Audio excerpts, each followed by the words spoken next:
দুই সেনাপ্রধানের কি আলাপ হলো? দুই সেনাপ্রধান বলতে ভারত এবং বাংলাদেশের সেনাপ্রধান, দুই সেনাপ্রধান জেনারেল ওয়াকারুজ্জামান এবং জেনারেল উপেন্দ্র দ্বিবেদীর মধ্যে আজকে ফোন আলাপ হয়েছে। অবস্থাটা এমন, ভারতীয় অস্ত্র আমাদের দিকে এক প্রকার তাক করে আছে। সাম্প্রতিক সময়ে বাংলাদেশের ভারত বিরোধী চর্চা অনেক বেশি বেড়ে যাওয়া, শুধু তাই নয়, ভারতীয় স্থাপনা, যেহেতু আমরা পৃথিবীর একটা স্বীকৃতিপ্রাপ্ত স্বাধীন দেশ, খুব স্বাভাবিকভাবে সারা পৃথিবীর সাথে আমাদের কূটনৈতিক সম্পর্ক আছে, ভারতের সাথে কূটনৈতিক সম্পর্ক আছে, এবং সেই জায়গা থেকে ভারতীয় সম্পত্তি বাংলাদেশে আছে। ভারতের বা যে কোনো দেশের দূতাবাসই সে দেশের সম্পত্তি। ভারতীয় দূতাবাস আমাদের এখানে আছে। ইতিমধ্যে ভারতীয় দূতাবাসে আমাদের এখানে হামলা হয়েছে, মানে ভারতীয় সম্পত্তির উপরে হামলা হয়েছে, মানে ভারতের উপরে হামলা হয়েছে। এই হামলা পরবর্তী সময়ে ভারত আরো বেশি আমাদের দিকে এক প্রকার অস্ত্র তাক করে বসে আছে। আর এই মুহূর্তে বাংলাদেশের সেনাপ্রধান জেনারেল ওয়াকারুজ্জামান এবং ভারতীয় সেনাপ্রধান জেনারেল উপেন্দ্র দ্বিবেদীর মধ্যে একটা ফোন আলাপ হয়েছে। মূলত বাংলাদেশের সেনাপ্রধান জেনারেল ওয়াকারুজ্জামান ভারতীয় সেনাপ্রধান উপেন্দ্র দ্বিবেদীকে আশ্বস্ত করেছেন যে আপনাদের যে সম্পদ বা সম্পত্তি বাংলাদেশে আছে, আমরা তা রক্ষা করতে বদ্ধপরিকর। কেন এ কথা বলা যায়? ঠেলায় পড়ে, কারণ বেশি বাড়াবাড়ি করলে কিন্তু ফুটিয়ে দেবে। বিষয়টা এখন এমন অবস্থা দাঁড়িয়েছে, ভারত আমাদের এখানে একটা গোলাও খরচ করবে না। ভারত যেগুলো করবে, কূটনৈতিক নানা রকম পদক্ষেপ নেবে, বাণিজ্যিক পদক্ষেপ নেবে, সম্পর্কের পদক্ষেপ নেবে। কিন্তু আপনি যদি দূতাবাসে ঢুকে যান, দূতাবাসের কর্মীদের উপরে, কূটনীতিকদের উপরে অত্যাচার করেন, তাহলে তো খেলাটা একদম জমে যাবে। সেই জমানো খেলার জন্য ভারত কিন্তু ইতিমধ্যেই রেডি আছে। বাংলাদেশের জাতীয় নির্বাচনের আসলে আগ্রহ ছিল না প্রধান উপদেষ্টা ডক্টর মোহাম্মদ ইউনূসের সরকারের। চাপের মুখে রাজি হলেও আজকে দেশের যে অবস্থা অভ্যন্তরে, তাতে এবং নানা রকম হত্যা, অগ্নি, সন্ত্রাস, নানা রকম কর্মকাণ্ড যেভাবে চলছে, তাতে নির্বাচন একটা ভণ্ডুল করে দেওয়ারই পরিকল্পনা চলছে। আমি শুরুতেই বললাম যে ভারতের সাথে বাংলাদেশের ঐতিহাসিক সম্পর্কের নিদর্শন ছড়িয়ে আছে বলা যায় বাংলাদেশ জুড়ে। বাংলাদেশে বহু ভারতীয় সম্পত্তি মৌলবাদী আক্রমণের শিকার হয়েছে এই ইউনূস সরকারের আমলে। এর মধ্যে অন্যতম চট্টগ্রামের ভারতীয় দূতাবাস। জানা গেছে এবার স্থিতিশীলতা বজায় রাখার প্রসঙ্গে আলোচনা চলছে ভারত এবং বাংলাদেশের সেনাপ্রধানের মধ্যে। ভারতের সেনাপ্রধান জেনারেল উপেন্দ্র দ্বিবেদীকে ভারতীয় সম্পত্তি রক্ষার আশ্বাস দিয়েছেন বাংলাদেশের সেনাপ্রধান জেনারেল ওয়াকারুজ্জামান। সর্বভারতীয় সংবাদ মাধ্যম CNN নিউজ 18 এর খবরে খানিক আগে, কয়েক ঘন্টা আগে একটা খবরে বলা হয়েছে, প্রতিবেশী দেশে সাম্প্রতিক উত্তেজনার মধ্যেই স্থিতিশীলতা নিশ্চিত করতে ভারত ও বাংলাদেশের সেনাপ্রধানরা সরাসরি আলোচনা করছেন। বাংলাদেশের সেনাপ্রধান জেনারেল ওয়াকারুজ্জামান ভারতীয় সেনাপ্রধানকে আশ্বস্ত করেছেন সম্পদের নিরাপত্তার বিষয়ে। জানা গেছে ওয়াকার আশ্বস্ত করেছেন বাংলাদেশে থাকা সমস্ত ভারতীয় সম্পদ নিরাপদ থাকবে। দেশের অভ্যন্তরে উত্তেজনা বাড়লেও নিরাপত্তা বজায় রাখার প্রশ্নে ঢাকার প্রতিশ্রুতির কথা তুলে ধরেছেন তিনি। ভারতীয় সংবাদ মাধ্যম আরো বলছে, ভারত বিরোধী নেতা শরীফ ওসমান হাদির মৃত্যুর পরে দেশব্যাপী অস্থিরতা তৈরি হয়েছে। প্রথম আলো এবং দ্য ডেইলি স্টারের অফিসে আগুন লাগিয়ে দেয় বিক্ষোভকারীরা। ময়মনসিংহে হিন্দু যুবক দীপু দাসের হত্যার ঘটনা বাংলাদেশের পরিস্থিতিকে আরো খারাপ করেছে। অভিযোগ উঠেছে, ইউনূস প্রশাসনের নিষ্ক্রিয়তার জেরেই পরিস্থিতি এতটা ভয়াবহ আকার নিয়েছে। প্রশ্নের মুখে বাংলাদেশের নির্বাচন। ভারত বারবার বাংলাদেশে গণতান্ত্রিক পদ্ধতিতে নির্বাচনের উপর জোর দিয়েছে, স্বচ্ছ নির্বাচনের প্রতি দায়বদ্ধতার কথা জানিয়েছে। কিন্তু রাজনৈতিক মহলের আশঙ্কা, অনির্দিষ্টকালের জন্য নির্বাচন পিছিয়ে দিতেই গভীর ষড়যন্ত্র চলমান রয়েছে। বাংলাদেশের সরকারে ইউনূস আসার পর থেকেই ভারতের সঙ্গে সম্পর্ক ক্রমশ খারাপ হয়েছে। বিভিন্ন সময়ে বাংলাদেশের অভ্যন্তরের সমস্যার জন্য ভারতের দিকে আঙ্গুল তুলেছে বাংলাদেশের নেতারা। এই অবস্থায় দুই দেশের সেনা প্রধানের আলোচনা অত্যন্ত গুরুত্বপূর্ণ। ইউনূসের শাসন আমলে কাছাকাছি এসেছে বাংলাদেশ পাকিস্তান। এমন অবস্থায় বাংলাদেশে থাকা ভারতীয় সম্পত্তি রক্ষায় সেনা প্রধানের বার্তার মধ্যে আসলে ইউনূস বিরোধিতার প্রচ্ছন্ন সুর খুঁজে পাচ্ছেন কোন মহল। অর্থাৎ ইউনূসের এই কর্মকাণ্ড, নিয়ন্ত্রণহীন কর্মকাণ্ডে সেনাবাহিনীও সংক্ষুব্ধ, ক্ষুব্ধ, এমনটাই বোঝাতে চেয়েছেন যে দেশে যাই হোক, সেনাপ্রধান জেনারেল ওয়াকারুজ্জামান এমনটাই বলেছেন যে দেশে যাই হোক আমরা আপনাদের সম্পদ রক্ষা করব, সুরক্ষা করব, সেটি আমাদের দায়িত্ব। কেন আমাদের দিকে অস্ত্র তাক করে এতদিন পরে কি টনক নড়লো? টনক নড়ছে। আমরা বলতে চাই ভারতীয় সম্পদ শুধু নয়, বাংলাদেশের প্রতি ইঞ্চি মাটি রক্ষা করার এই মুহূর্তে দায়িত্ব পড়ে গেছে বাংলাদেশ সেনাবাহিনীর। বাংলাদেশ সেনাবাহিনী দায় এড়াতে পারে না। দায় যদি এড়ায়, এই দায়ের একদিন জবাবদিহি করতেই হবে।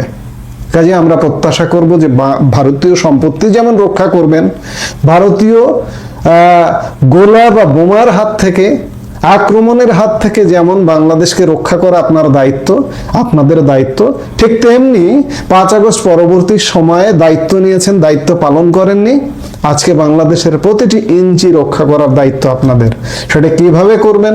আপনাদের শাসনে করবেন, নাকি আমি বারবার প্রতিটি ভিডিওতে এখন বলছি যে 111-এর মতো একটা ফখরুদ্দিন সরকারের মতো, জেনারেল মঈনুল আহমেদ যেভাবে সমর্থন দিয়ে একটা খুব স্ট্রিক্ট, একটা শক্ত সরকার করেছিল, সেরকম একটি সরকার হলেও ওয়াকারুজ্জামান আপনার দায়িত্ব বাংলাদেশকে রক্ষা করা।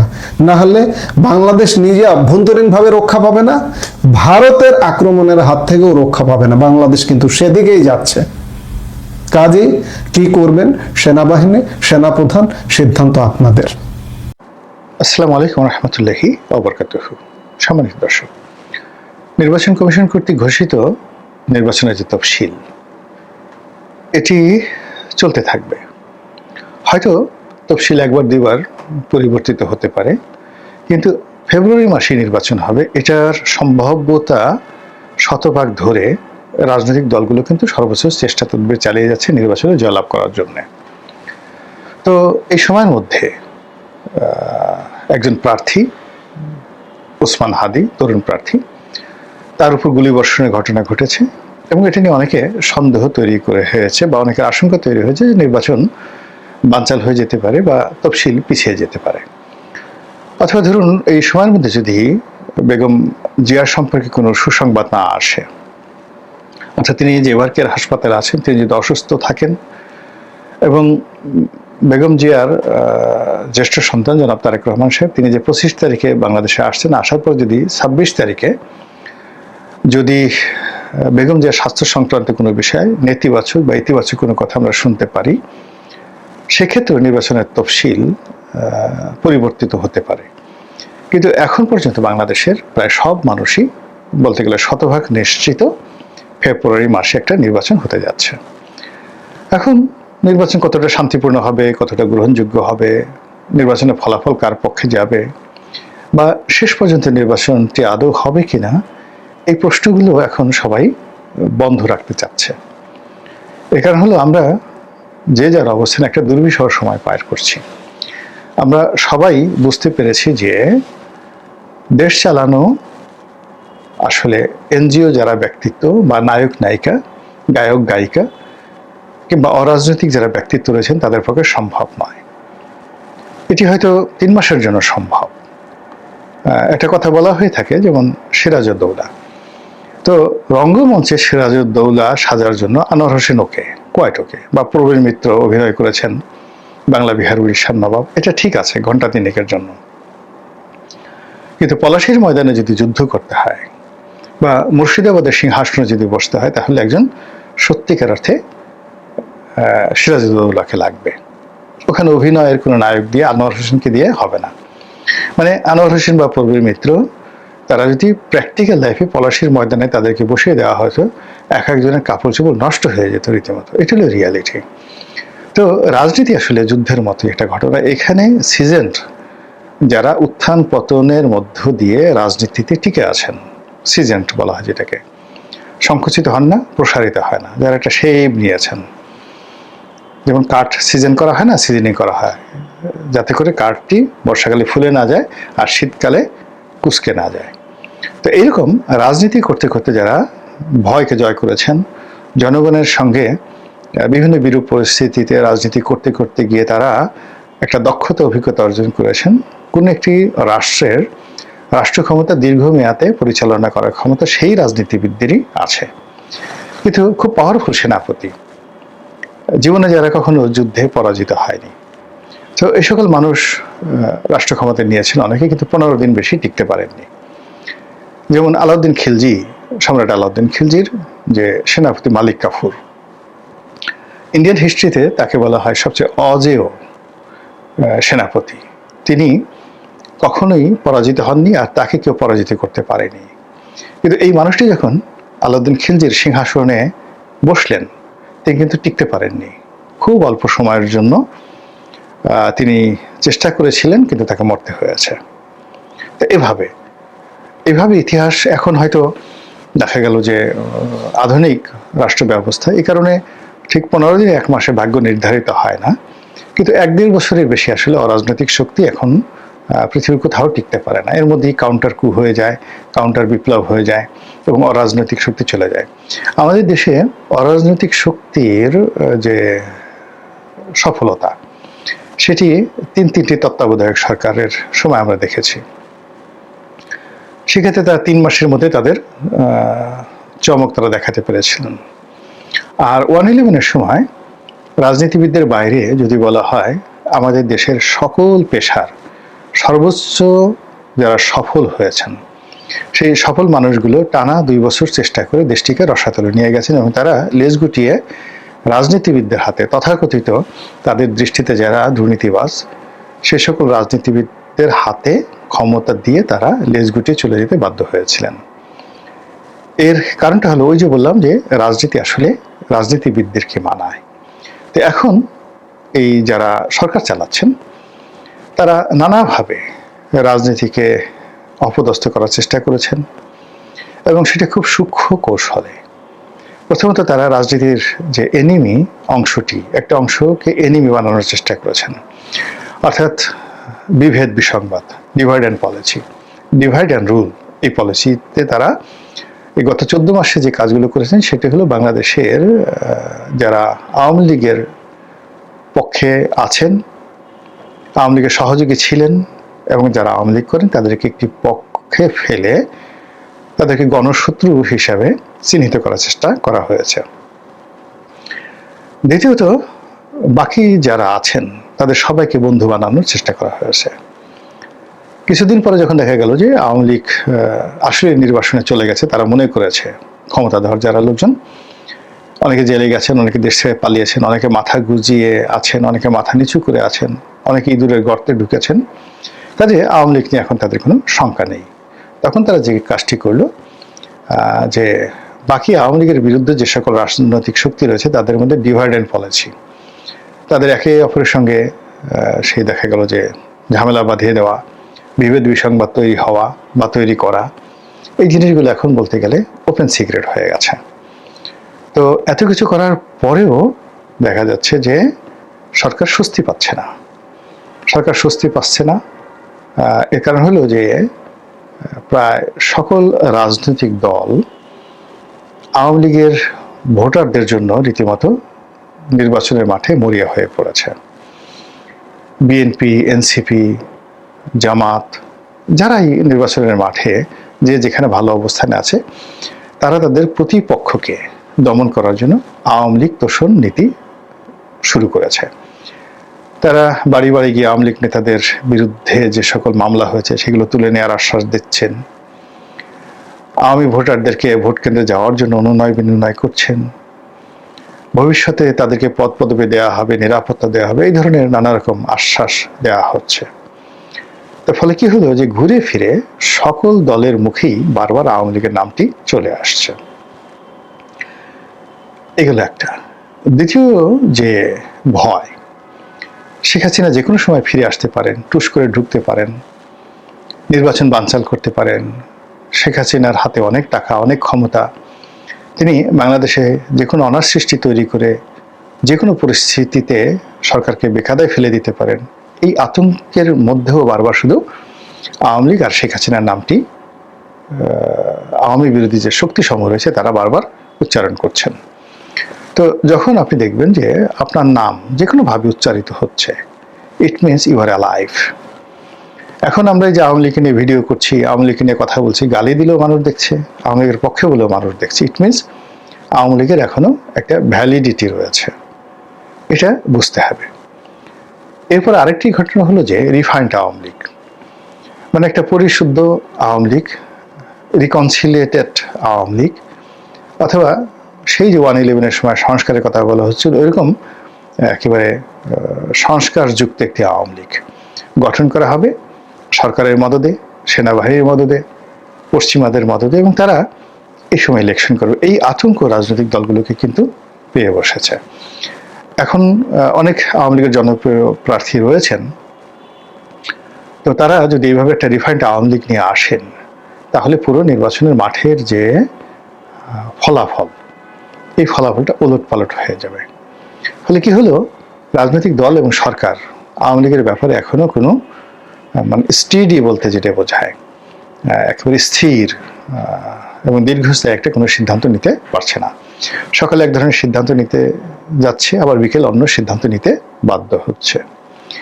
এর বাইরে সবচেয়ে ভয়ঙ্কর যে জিনিসগুলো হচ্ছে সেটা হলো সরকারের পক্ষ থেকে যেটি বলা হচ্ছে, যে সকল আওয়ামী লীগ নেতা রয়েছেন যারা জনপ্রিয়, যাদের মধ্যে মামলা নেই, যাদের বিরুদ্ধে মামলা নেই, মোকদ্দমা নেই, অভাব নেই, অভিযোগ নেই, এ সকল ক্লিন ইমেজের লোক যদি নির্বাচন করতে চায় তাহলে সরকারের আপত্তি নেই। এটাও কিন্তু একটা ভয়ঙ্কর মেসেজ আওয়ামী লীগ বিরোধী শক্তির জন্য। এর কারণ হলো এখন স্বতন্ত্র দাঁড়ান আর রিফাইন্ড দাঁড়ান, যদি শেখ হাসিনার পক্ষ থেকে বাধা দেওয়া না হয়, আওয়ামী লীগের যে এই মুহূর্তে যে কমিটি, বৈধ কমিটি আছে, সেই কমিটির পক্ষ থেকে যদি বিষোদ্গার করা না হয়, তাহলে রিফাইন্ড হোক কিংবা ধরুন স্বতন্ত্র হোক, নির্বাচনের ফলাফলটা ঠিক পাকিস্তান ইমরান খানের পার্টি যেভাবে ভালো করেছে ওভাবেই হয়তো একটা পরিবেশ পরিস্থিতি বাংলাদেশে তৈরি হয়ে যাবে। অর্থাৎ বহু সংখ্যক প্রার্থী, এমনকি তারা যদি ব্রুট মেজরিটি পায় ইমরান খানের মতো, এটাও কিন্তু আশ্চর্য হওয়ার কিছু থাকবে না। আর অন্যদিকে যদি সেটা নাও হয়, তাহলে আওয়ামী লীগের ভোটাররা যে পক্ষে যাবে সেই পক্ষের পাল্লা ভারী হবে। যেমন আওয়ামী লীগের ভোটাররা যদি বিএনপির উপর বিরাগ হয়, বিএনপিকে একটা উচিত শিক্ষা দিতে চায় এবং জামাতকে ভোট দেয়, তাহলে জামাত সরকার গঠন করবে। আবার অন্যদিকে যদি আওয়ামী লীগের প্রার্থীরা না থাকে, ভোটাররা যদি ভোট কেন্দ্রে না যায়, তাহলে ভোট জমে উঠবে না, এবং সেক্ষেত্রে যদি ভোটার উপস্থিতি নেহায়েত কম হয়, তাহলে আন্তর্জাতিক অঙ্গনে এই ভোটের যে গ্রহণযোগ্যতা, সেই গ্রহণযোগ্যতা অতীতের মতোই হবে, অর্থাৎ 2014, 2018 এবং 2024-এর মতো হবে। ফলে আপনি দেখুন যে যেগুলো অল্টারনেটিভে আপনি বাদ দেন, মানে ধরেন না কেন, আওয়ামী লীগকে বাদ দিয়ে কোনো নির্বাচন কল্পনাই করা যাচ্ছে না। অর্থাৎ একেবারে তৃণমূল পর্যায়ে যদি ধরেন যে কিচ্ছু নাই, শুধুমাত্র আওয়ামী লীগের ভোটার, সেই আওয়ামী লীগের ভোটার যারা, তারা ভোট কেন্দ্রে গেলেও আপনার জন্য বিপদ, আর যদি না যায় তাও আপনার জন্য বিপদ। দ্বিতীয় অপশনে গিয়ে যদি আপনি আসেন যে আওয়ামী লীগ যদি একটা রিফাইন্ড আওয়ামী লীগ গঠন করা হয়, সংস্কারবাদী একটা আওয়ামী লীগ গঠন করা হয়, এবং তারা ফরমালি সারা বাংলাদেশে প্রার্থী দেয়, রীতিমতো কেয়ামত হয়ে যাবে রাজনীতিতে। থার্ডলি হলো যদি রিকনসিলিয়েশনের আন্ডারে আওয়ামী লীগের যে সকল ইমেজ সম্পন্ন প্রার্থী রয়েছেন তারা যদি স্বতন্ত্র ইলেকশন করে এবং সরকার সেখানে গ্রিন সিগন্যাল দেয়, আইন শৃঙ্খলা রক্ষাকারী বাহিনীর নিরাপত্তা দেয় এবং রাজনৈতিক দলগুলো বৈদেশিক চাপের কারণে এটা মানতে বাধ্য হয়, তাহলেও কিন্তু রাজনীতির যে হিসাব পুরোটা এলোমেলো হয়ে যাবে। ফলে যারা মনে মনে কলা খাচ্ছেন, খান, কোনো অসুবিধা নেই, কিন্তু গাছ লাগিয়ে যারা কলা খান, অর্থাৎ রাজনীতির ময়দানে যারা পরিশ্রম করেন, চষে বেড়ান, তারা খুব ভালো করে বুঝেন যে বাংলাদেশের পরতে পরতে দুটো রাজনৈতিক দল, বিএনপি, আওয়ামী লীগ, তারা কতটা শক্তিশালী। আবার বিএনপি, আওয়ামী লীগের দল, এই দুটো দল যারা শীর্ষ নেতৃবৃন্দ রয়েছেন, তারা এই গত 15 মাসে তারা হাড়ে হাড়ে টের পেয়েছেন জামাত কি, কাহাকে বলে, কত প্রকার এবং তারা কি কি করতে পারে। তো সব মিলিয়ে আমাদের যে রাজনীতি, সেই রাজনীতিতে একটা জটিল আবহাওয়া বিরাজ করছে। সে আবহাওয়া আমাদেরকে কোথায় নিয়ে যায়, আমাদের রাজনীতির ময়দানে কি ভোর উপহার দেয়, কিংবা কি ধরনের মেঘময় সন্ধ্যা আমাদেরকে এনে দেয়, সেটাই এখন দেখার বিষয়। মহান আল্লাহ আমাদের সবাইকে হেদায়েত দান করুন এবং হেফাজত করুন। আসসালামু আলাইকুম ওয়া রাহমাতুল্লাহি ওয়া বারাকাতুহু।